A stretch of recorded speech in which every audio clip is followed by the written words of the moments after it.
bring conference participants live to the stage to reflect and answer the question, what now? And to uncover key takeaways from the GLF Bonn Digital Conference. The segment would ask participants to reflect on the 3 days and identify which systems, approaches, and lifestyles we must relinquish and restore, how we can continue to build resilience, and how we can reconcile our current realities with our actions to successfully move forward to build the future we want. Featuring sketches will be from Jazzy Really.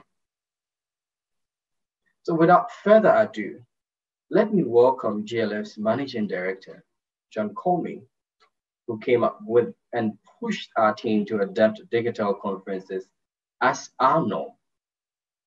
It is quite interesting to note that John introduced this digital conference concept before COVID-19 to not only be more inclusive and truly global, but also to drastically reduce emissions and walk the talk when it comes to climate change. I give you John Comey, the Managing Director of GLF.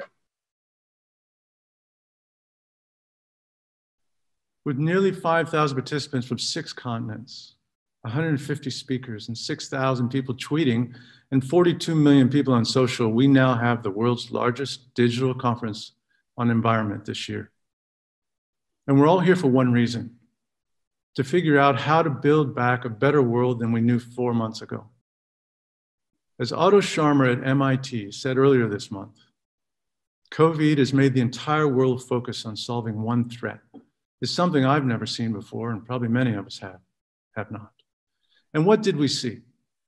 We saw a global economy collapse like a house of cards. 200 million people lose their jobs, and 1 billion or maybe more lose their livelihoods. We saw millions of tons of produce thrown away and supply chains break. We saw shocking inequalities deeply embedded across our social systems. We saw successful, strong leadership, and we saw failed, weak leadership. Planes, trains, and automobiles were parked, and we saw a 7% drop in carbon emissions, according to Stanford University. And we saw penguins and bears and coyotes roaming happily through cities.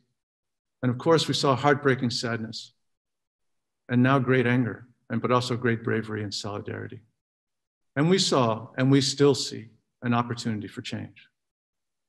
In communication terms, there's an opportunity to foster change that we have not seen since the invention of the printing press. That invention accelerated the Renaissance and led to what is arguably the greatest period of improvement in the history of humankind. The printing press also launched the democratization of knowledge, allowing for the acquisition and spread of knowledge to everyone, and not just the wealthy and the academics and the clerics. And the democratization has continued ever since: public education, libraries, the free press, Google. Enter the great and late economist Elinor Ostrom. I've always seen Elinor as an inspiration of the Global Landscape Forum, but I never fully understood why until COVID. Dr. Ostrom was the first woman to win a Nobel in economics for solving one of humanity's wicked problems by showing how groups of people could avoid what is called the tragedy of the commons if 10 certain conditions are met. As discussed in an article last week in Wired magazine, COVID again unleashed the democracy of knowledge. Regions, communities, neighborhoods came together to share information on survival, showcasing in real life the concept that Elinor and her co-author, Charlotte Hess, in another seminal work called The Knowledge Commons. In the words of Dr. Hess, knowledge is a vast and complex sector. In many cases, knowledge can become a commons. In simpler terms, the knowledge commons is information, data, content that is collectively owned, co-created, co-produced, and shared by communities of people who work together to face smaller dilemmas or greater challenges. Wikipedia is one knowledge commons. Dr. Hess also speaks of the day when digital advancement could create a space where academics and experts from every sector could connect with the experience and knowledge of communities in the commons. The city with the distant village, the North with the South. For 7 years, the GLF has been bringing together knowledge holders from every corner of the earth, indigenous people, scientists, farmers, policymakers, youth, activists, bankers, journalists, with the goal to create an inclusive, knowledge-led space for people everywhere to connect, share, learn, and act. I believe now, after this conference, the GLF is becoming a digital knowledge commons with more sources, more numbers, more voices, more access, more transparency, more perspectives, and less misinformation. We can, together with our collective wisdom, turn our focus to solving any current and future challenge in any landscape anywhere in the world. Climate crisis, tenure rights, palm oil, peatlands conversion, unsustainable supply chains, sustainable investment, restoration, biodiversity loss, and by so doing, future pandemics. But what about the 3 billion people who do not yet have access to the internet? For them, we are launching GLFX, local chapters of the GLF that will be run and managed by local people to carry out local collaborative actions such as forest landscape restoration. And the knowledge of the collective will be behind them and with them. Digital knowledge commons have the potential to become a global system disruptor, a game changer no less powerful than the printing press.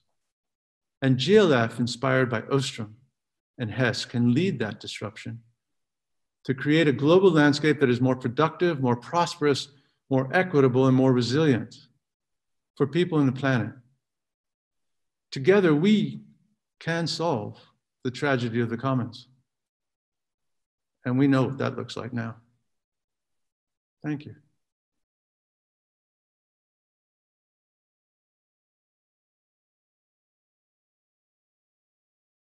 John Colmy, for that wonderful and inspirational speech.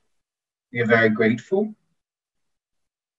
We're going to hear from the incredible grandmother of the conservation movement, Dame and Dr. Jane Goodall, leaders of the United Nations Environment Program, UN Development Program, and the United Nations Convention to Combat Desertification, world-renowned economist, Professor Edward Barbie, and you see this all finally illustrated live by London-based illustrator extraordinaire, Josephine Ford. Now, Dr. Jane Goodall, DB, founder of the Jane Goodall Institute and UN Messenger of Peace, is not only an animal behavior expert, but an idol to many conservationists. Jane changed how we thought about primates and our interconnectedness with our environment, and has campaigned for nearly 6 decades on deforestation, conservation, and community development. Jane also created Roots and Shoots, which began in 1991, a youth program that Dr. Goodall started to empower young people to create projects in their own communities that help improve the well-being of people, other animals, and the environment we all share.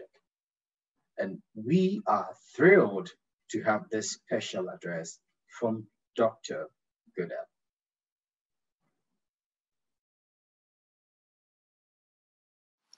Hello, this is Jane Goodall, and one of the major problems in the world today is food security and our growing number of the human population.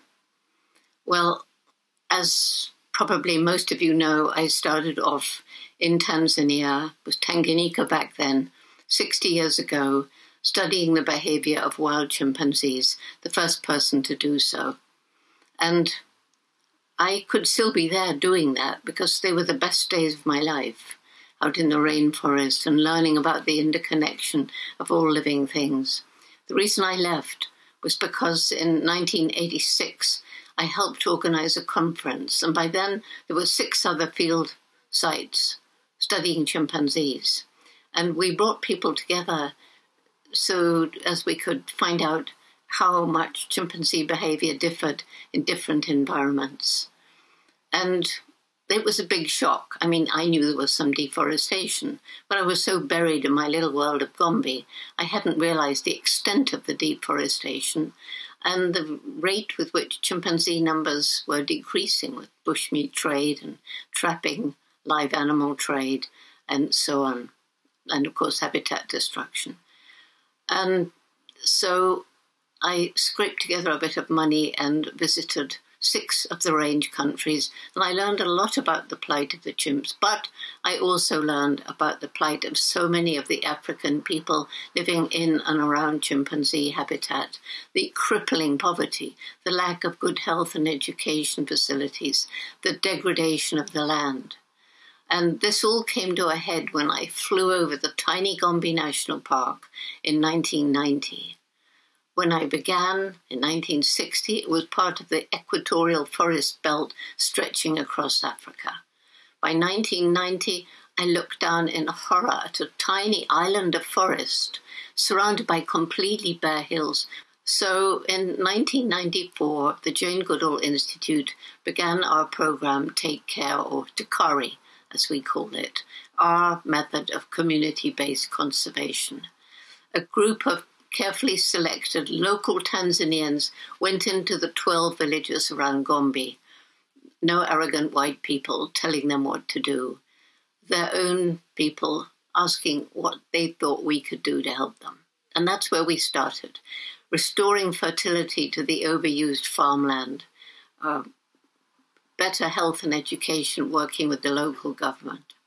Then, as they came to trust us, we could introduce water management programs. And then we tried to get money for scholarships to keep girls in school during and after puberty, because it's been shown all around the world family size tends to drop when women are well educated. And that's been the big problem in the Gombe area. So we then provided workshops where local people came and learned about family planning. We introduced microcredit programs based on Muhammad Yunus's Grameen Bank. And it's mainly women who select their own environmentally sustainable projects. And they're so proud when they pay back, and they nearly all do. We now work in 104 villages throughout the chimp habitat in Tanzania. And the villages provide volunteer forest monitors who learn how to use smartphones and monitor the health of their forests. They're very proud of it, uploading the information into a platform in the clouds. One of the key components of TACARI was small-scale family farming, supporting these efforts. And after restoring fertility to the overused land, helping people to conduct their own projects, which they chose, with microcredit loans. And this has been amazingly successful. One really good example, there's over 1,000 small-scale coffee farms, shade-grown coffee farms around Gombe, with the biodiversity coming back because of the trees. And these small family farms have a diversity of crops, so that if there's an extra long drought or the rainy season comes at the wrong time, which it does with climate change, they're not reliant on one crop like monoculture. One of the key things about TACARI is that we've introduced our youth program. It's a program, Roots and Shoots, that I started in 1991, began with 12 Tanzanian high school students. It's now in 65 countries, and in all the villages around these chimp habitats where we work, the Roots and Shoots program has been introduced. And again, it's young people choosing projects to make life better for people, for animals, for the environment. And so learning about the different animals, understanding that we need the natural environment for our future. Protecting the forests around chimpanzee habitats isn't just for wildlife, it's also for the future of the local people and future generations. So they've become our partners. And the Roots and Shoots program in all the schools is helping young people understand that animals like us, chimpanzees not only, but baboons and bush pigs and pangolins and all the rest, they are sentient beings and they have a role to play. And so this is a very strong message in our Roots and Shoots programs. So basically, it's all been a very big success. And there's no question, but there are more forests and chimpanzees than there would be if we hadn't started this program. And we hope to scale up to Kari and to scale up the use of satellite imagery and the use of GIS, GPS, and so forth, and spread it out over Africa. And it doesn't just have to be conserving chimpanzees. And so the latest One Health, the health of the people, the health of the animals, and the health of the environment. It's all one, it's all interconnected.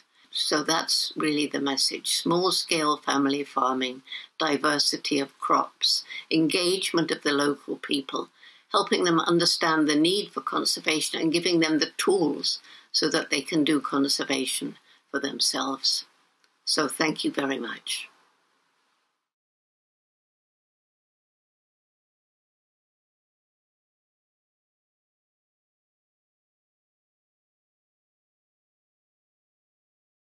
Very much, Jane, for sharing with us. We hope your undying passion would be carried on even by many more amongst the millions who are watching you today, and even many more tomorrow.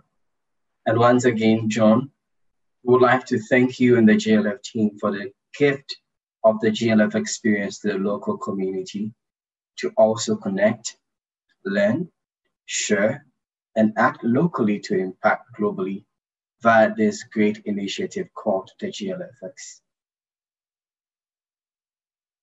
I would also want you to know that I couldn't have been much more gloriously and joyously happy to be part of this conference than you. You know why? Because I couldn't have afforded to go all the way to Bonn to be a part of the conference. Thank you very much, GLF, for taking this bold initiative to go digital to allow inclusivity. So everybody can be part of the GLF experience. Indeed, we are connecting and we have learned, and we hope that everybody who was a part of this conference would be able to share and act on the knowledge to impact globally. A very big thank you to the entire GLF team. Another thank you goes to the unsung and unseen heroes of this conference, the digital team. I'd like to mention their names: Widget, Edley, Annie. I can't leave anyone out. Greg, to you, Vito, the man behind the scenes. Iris, this would have never happened without you. Thank you very much for your sacrifice to allow everyone participate in GLF Bonn Digital Conference. Now, let's get our drum rolls running. I'm just going to announce the winners of our photo competition and our leadership board. The winners would receive a One Landscape Academy voucher, each valued at 310 euros each. I would also want to tell you that to the over 1,000 participants who received free tickets to participate in this conference, we are happy you did come. And we are very happy GLF could support you to be a part of this conference for free. Thank you, GLF, again, for giving out over 1,000 free tickets to people who wanted to be a part of this. And now, the winner of the leaderboard is no other than Melise Otu, surprisingly from Ghana. And she is the managing editor of Ghana Daily News. Congratulations there. You've won yourself a Landscape Academy voucher worth 310 euros. And to our photo competition winner, I must say, there were so many beautiful pictures that could fill out an entire art gallery in Italy. However, Nora Torres, researcher at Tecnológico de Monterrey in Mexico, won this contest. Congratulations to you, Nora Torres. You are so amazing. You've won yourself a 310 euros worth Landscape Academy voucher. Just keep connecting, learning, sharing, and acting. Now, please let me hand over to Vania Almoslau in Mexico to drive us all the way into the plenary, looking beyond the GLF Bonn Digital Conference. Over to you, Vania. Thank you, Daniel. Well, it is my pleasure to walk you through the key insights we had over these 3 days. And for that, we're gonna be looking at beautiful images that were created out of the conferences and the amazing things that have been said throughout these 3 days. So let me share my screen with you. There we go.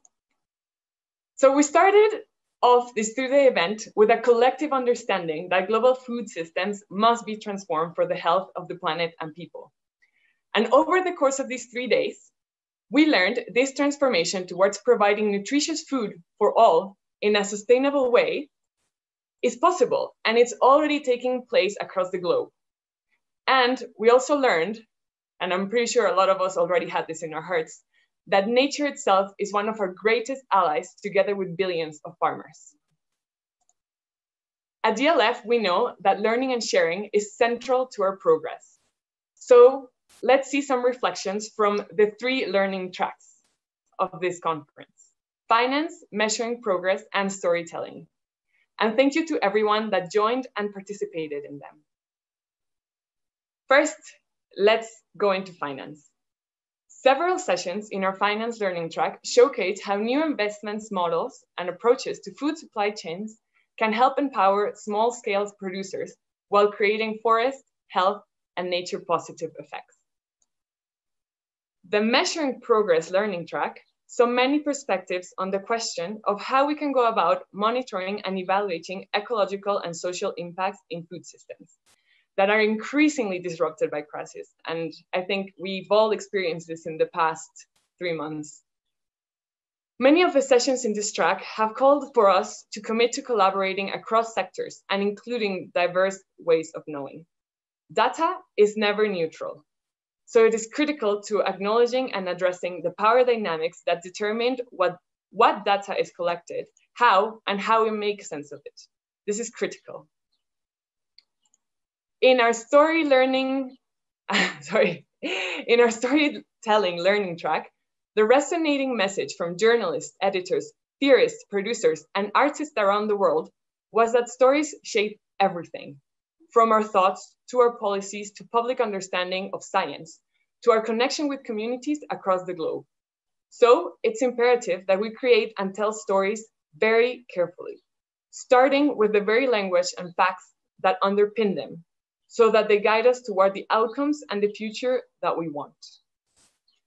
We also saw that innovative, traditional, and sustainable approaches for growing, preparing, and consuming food are happening already all across the globe, and that we also need to bring in a lot more new players into the game of achieving a more sustainable planet, and that those players, they're already there, and as soon as you invite them, they're full into this mission. We discussed the importance of developing and cultivating a higher appreciation of agriculture as an important, or better to say, the most important sector in our societies. We cannot live without food. It's just that simple. A sector that serves as the very foundation of our societal and ecological resilience. As we've seen in this current COVID-19 crisis, we cannot live without food, and food cannot happen without nature. So we really need to work for both. And I think we learned that this past 3 days.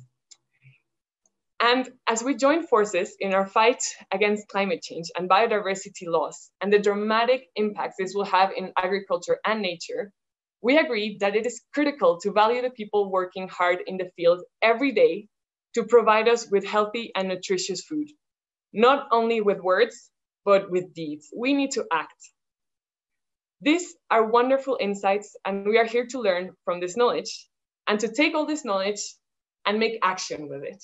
And that's why I was personally very happy with this Whova app, because compared to being in a conference presently, it's very hard to know who there maybe is doing something related to what you do. You would have to talk to everybody. And this Whova app really just facilitated this networking. So I hope we can take all this global knowledge and take it home. So now I am happy to kick off this incredible plenary. Beyond the GLF Digital Conference 2020, what do we do next? In the next half hour, we will all be answering questions to get a deeper level of understanding. To help us with this, we decided it was time to bring you, the participants, to the stage, because we want to hear from you.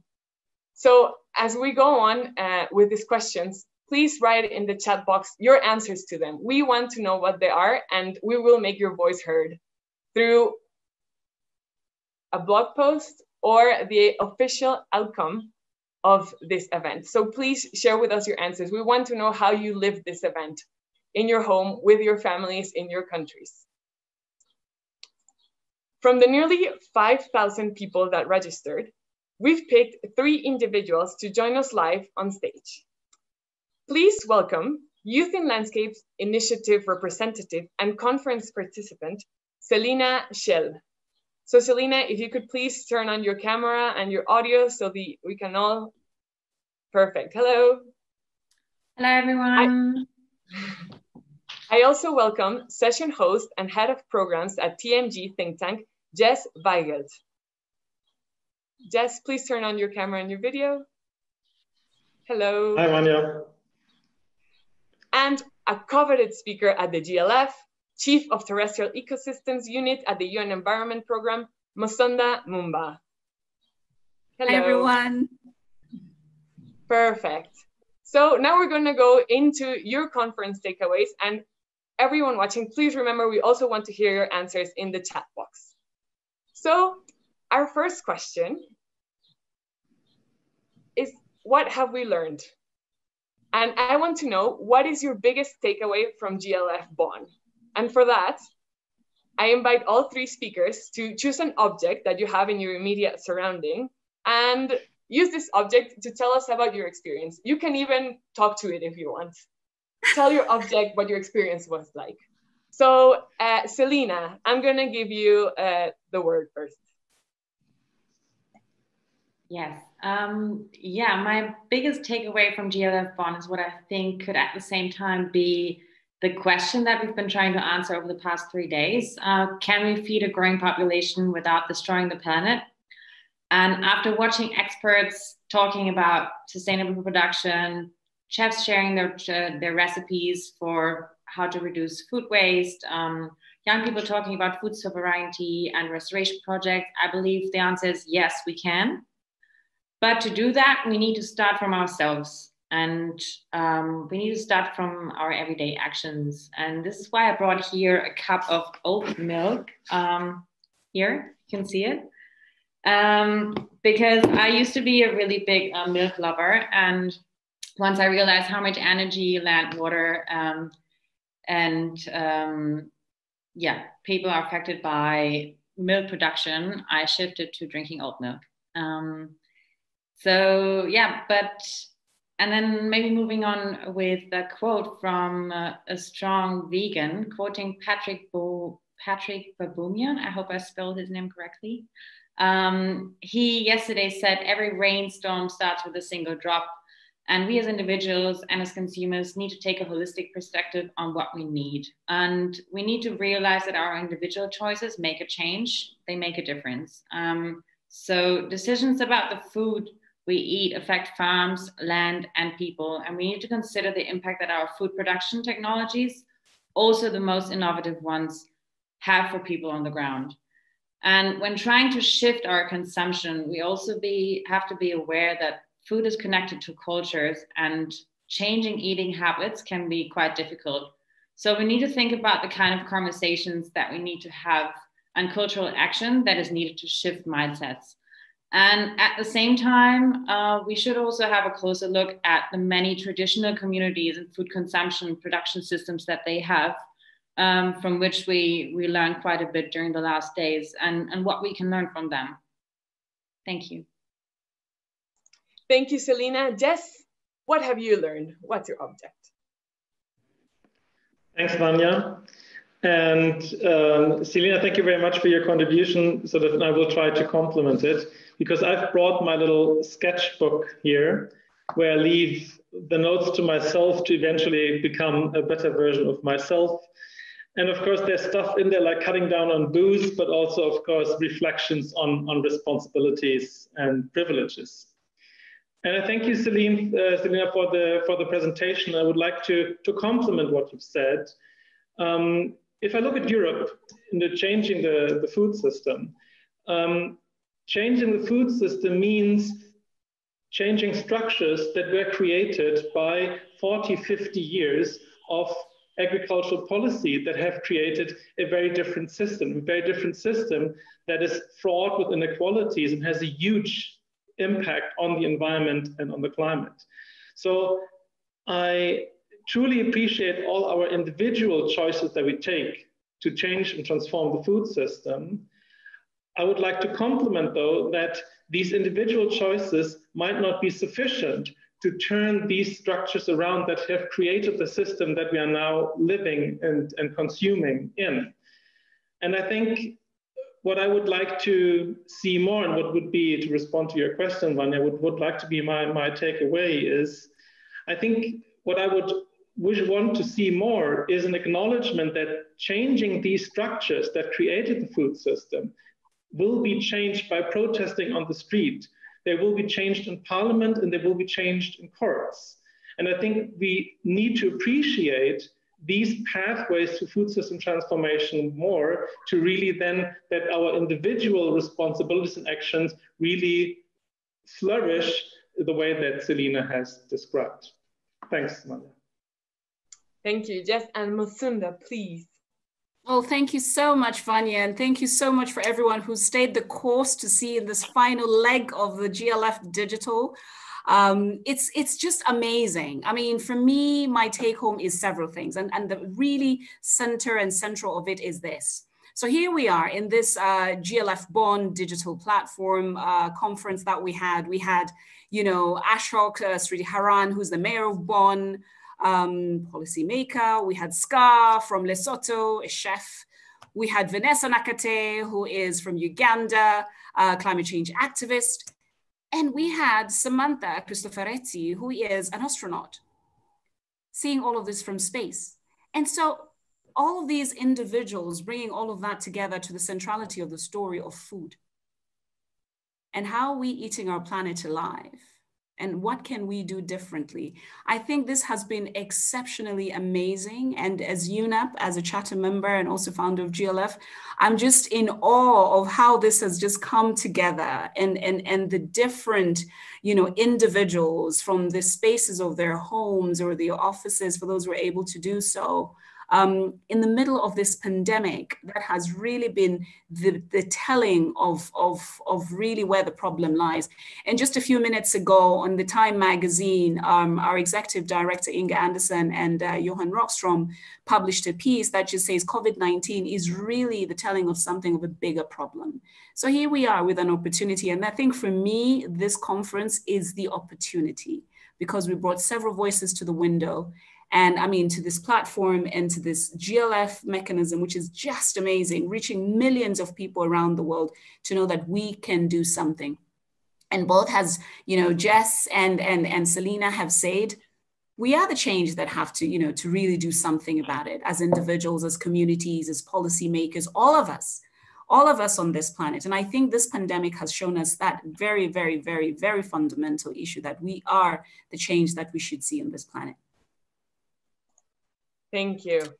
Now, to move on to the next question.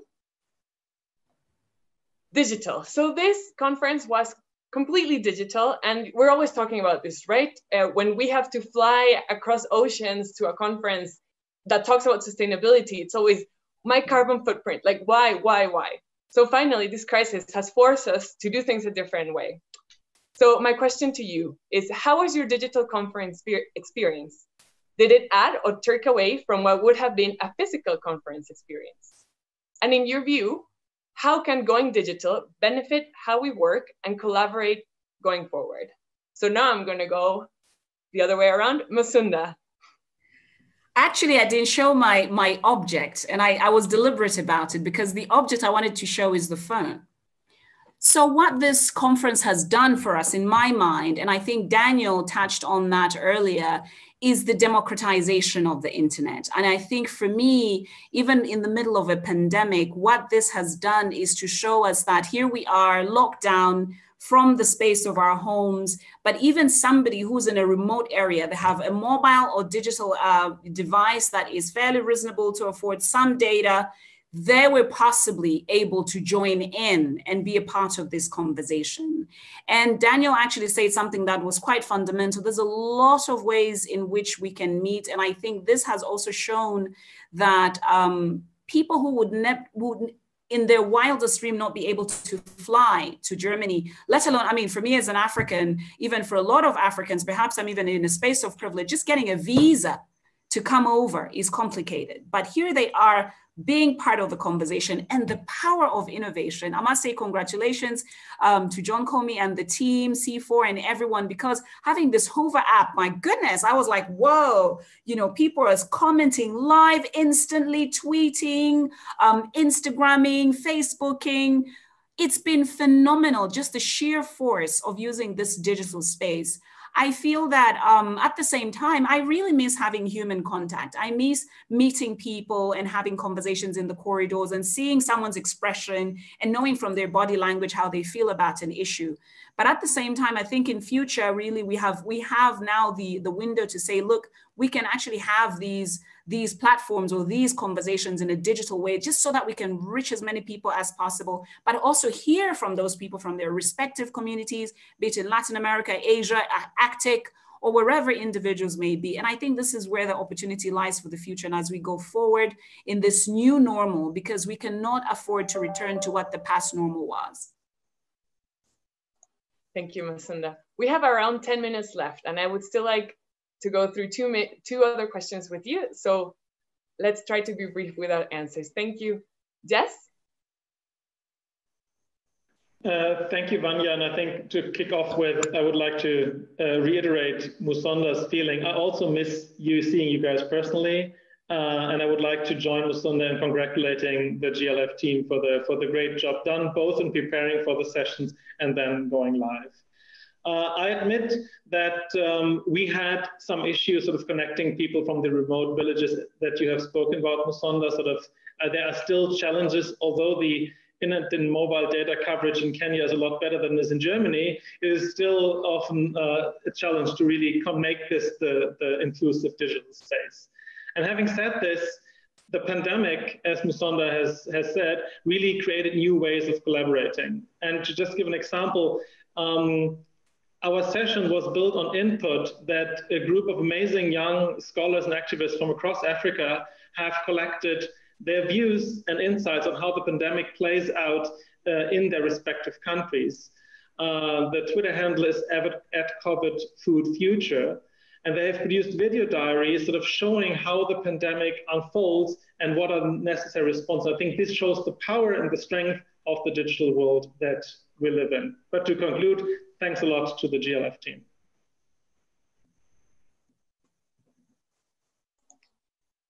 Thank you, Jess. Selina. Your microphone.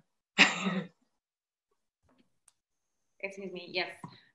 Yeah, so I am very happy to see that it is possible to have a digital conference the way it was. And I think it is actually quite a real revolutionary moment in our history and time.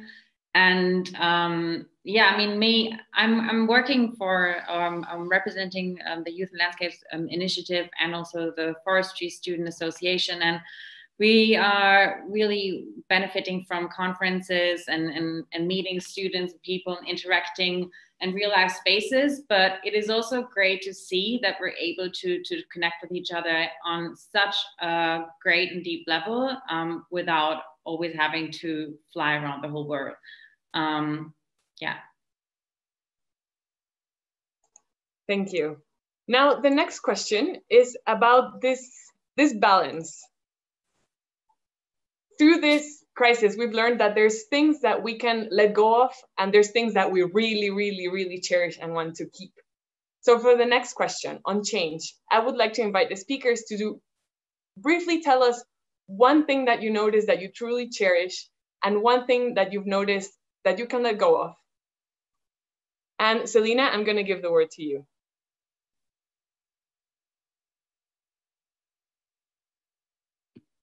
So I'm very sorry. Could you repeat the question one more time? Of course. My connection was gone for a minute. Yeah, don't worry. So through this crisis, tell us one thing that you've noticed that you really, really cherish, and one thing that you're ready to let go of, that you notice that you don't really need.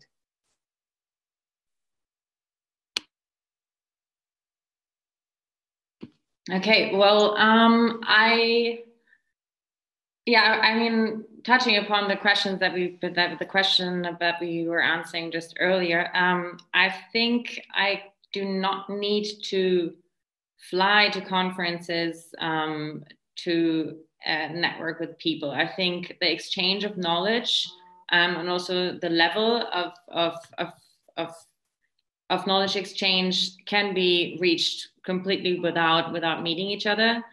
So I could imagine definitely letting go of physical conferences on the level that we've been practicing in the past. And I think we should really take this opportunity of seeing how it is possible to network with each other on the digital level and use this for the future. What I wouldn't want to let go of is, obviously, I think everyone feels the same as meeting people and spending physical time with them. I think that's something that I don't want to miss and that I'm looking forward to go back to. Thank you, Selena. Jess. Thanks, Vanya. I think what I would not like to, what I appreciate in this period, the response, our collective responses to the crisis, is really the creativity that we have bringing forward and the hope often that goes along with it. And I think I'm very grateful for John Cormier's words saying that creating an inclusive space at the local level through GLFX is really something that we really should be exploring further, blending the social innovations and the technological innovations. And I think if we transform our joint hope and creativity that we have now into more accountability for food system transformation, I think this would be a huge achievement. Thank you, Jess. Musunda. Yes, thank you. I think I might concur with Selena on the point of travel. Quite frankly, you know what, because I have two small children and I would miss them immensely. I quite frankly don't think I'll be traveling that much. I'll be very deliberate that, we actually, make sure that I travel less and happily to join on the digital space because I'm doing it in my home office, which is wonderful. And then one thing that I won't give up, I have just gone deeply into my own home gardening and I love it. I love it. I'm just growing my own food. We have our own herbs. Even my dogs are eating my own lemongrass. I'm like, oh, they know it's healthy. They know it has no pesticides and I'm just excited. So that's what I'm taking forward in this new normal. Yeah, I think gardening has been an amazing new thing that many people didn't do before. And now being at home, wanting to see some green, a lot of people have started it. And relating that to the food crisis and how we need to do agriculture from now on, it's a great way to start. And now for the final question. So in GLF, we're all about connecting people and learning from each other. But we also know it's extremely important that we take action. once this conference is over, we need to take all that excitement, take it home and do something with it so that we can achieve positive change. So my last question to you on the theme of enough words, more action. How will you act differently after this? What actions are you willing to take personally, and what actions do we need to take together in our communities, both local and global? So, Selena, please. Yeah, I think I want to stop discussing so much about solutions, but rather talk about how these can be implemented and realized. And really, let's talk about who will do what institutions can lead the conversation across the sectors that are required to work together, and how can we itemize the needs on the ground, and how can we establish networks and institutions that support sustainable food systems. And also, yeah, I mean, what can we as an individual contribute to the achievement of a healthy planet? And starting for myself, yeah, I'm a flexitarian. I try to eat local food most of the time. I think I will actually now try to change my diet to be a bit more vegan, maybe starting from, 3 times or three days per week, vegan dishes only. And also, maybe start doing some permaculture on my terrace. We've seen lots of interesting insights on how to do permaculture, and that you actually don't even need a garden. So yeah, and as a real representative, yield representative and IFSA representative, I would also speak a little bit on behalf of the many young people who are willing to play a big part in realizing a healthy planet, and and wanting to do that now and not tomorrow.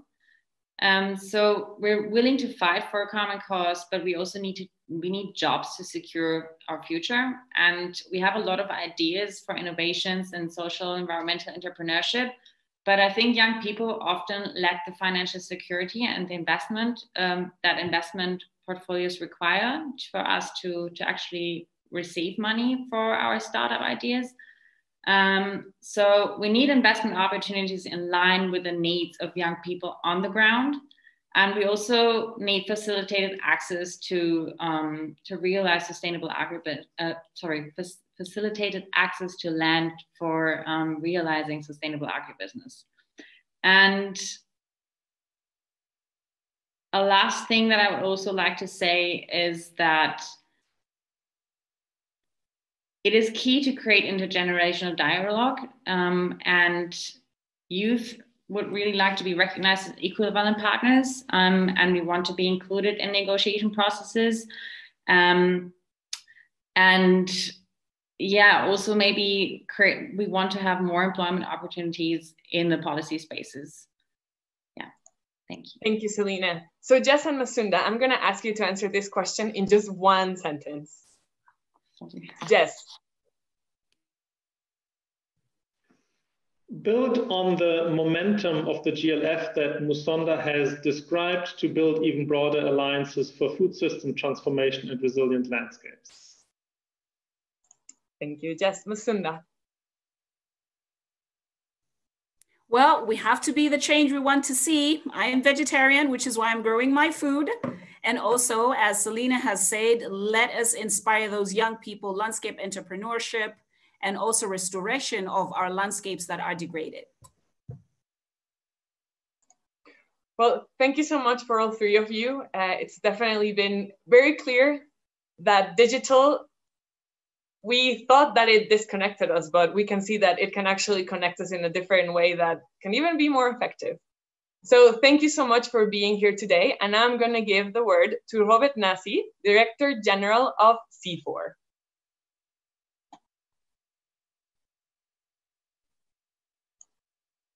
Thank you, Vani. I'll try to divide my speech in 3 parts, and then at the end of the 8 minutes, I hope I will have convinced you, I mean, sort of. And the first part is about the GLF digital edition. So here we are again, and this time, instead of addressing you from the podium, I am at home in Bogor, in Indonesia, and you can see batik in the back. I'm not wearing the batik today. And we are at the end of this crazy bet that we took to organize a completely digital edition of the Global Landscape Forum. And the GLF team will tell you this was nerve-wracking. And normally, I would ask them to stand up for a round of applause. This won't be possible today, but we all, the GLF family, thank all of you, the various teams, for having pulled up such an event. Of course, this would not have been possible without the huge online participation and the unwavering support of our GLF founders and charter members and our sponsors. The economic, environmental, and social returns are almost incalculable compared to an in-person conference. No one had to leave their house. Everyone could watch the session on their own, choosing a time most convenient for them. Huge costs were saved on hosting and logistics that could be set towards better use. And the emissions saved from air travel, and we are still running the number, will be almost scary. But most importantly, this conference was far and away our most inclusive yet. Anyone with a phone and internet could join and ask questions and share their work and connect with other audience members across the world. If you looked at the chat boxes in the app, you could never have had this kind of interaction in session, and the average attendance for a session was 400. We saw more than 5,000 people from 185 countries watch part of these conferences, which, at least in my mind, would weigh the social benefits of in-person events far and wide. I definitely miss the interaction and the physical presence, but talk to the speaker, the average attendance of a session is 400 people. I mean, where can you find a place where you have so many people at the same place at the same time without having to travel?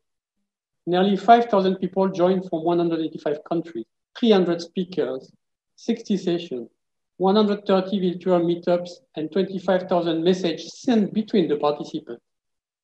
77,000 sessions viewed in the conference application and on social media, and this is still growing. 8,000 people have been tweeting about the events.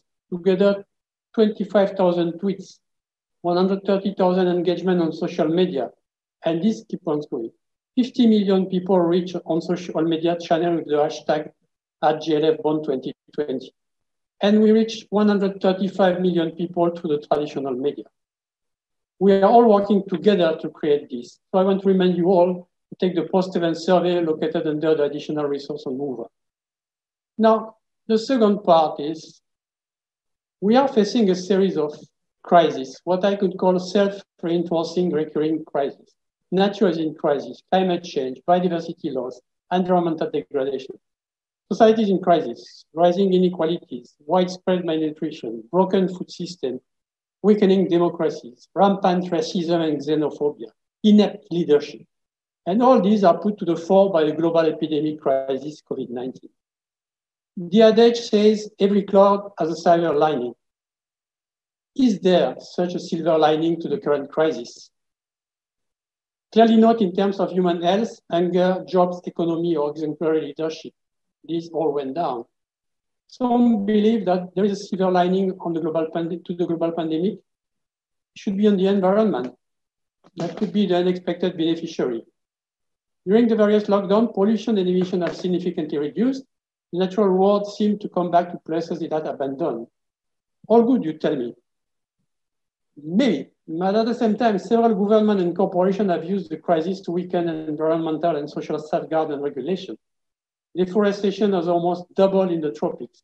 CO2 levels in the atmosphere are greater than in the 23 million year record. So the jury is still out, but my take on the current crisis is that the world is not a better place and that there are no silver linings to the current clouds. With more than 6.6 million cases and 390,000 dead, I don't think that we can use there is opportunity in every crisis. However, maybe for once we will be able to learn some valuable lesson in the current crisis that could help us facing the crisis we will inevitably have to face in the near future. Which brings us to my third point, building back better. The Build Back Better was firstly defined and used officially in 2015 in the UN Sendai Framework for Disaster Risk Reduction, where it was proposed by the Japanese delegation. Build Back Better used a disaster as a trigger to create more resilient nation and society than before through the implementation of well-balanced disaster risk reduction measures, including physical restoration of infrastructure, revitalization of livelihood and economy and industry, and the restoration of local culture and environment. So we have now fundamentally two possible paths to follow. The first is build back eventually a little bit better and get a quick fix as fast as we can, restore the economy at any cost, and preferably return to business as usual as much as we can. Some sectors will not be able to, at least in the foreseeable future, but many are readily looking forward to it. This is the easy path and the one we traveled after the 2008 financial crisis or the 1958 and 1968 pandemics. That, by the way, killed 3 times more people than COVID-19. This is the path to a continuing fossil fuel-based economy where rich are getting richer, the poor are getting poorer, the middle class become jobless, and the minority are oppressed. This is the path of perverse incentives, of increasing nationalism and navel-gazing, of greed is good, of delayed climate policies, of continuing malnutrition, of degradation, deforestation, and on the 6th extinction. This is also the path of least resistance, and in the short term, the easiest to follow. I believe, however, this is not the path we want as Generation Restoration and GLF Act.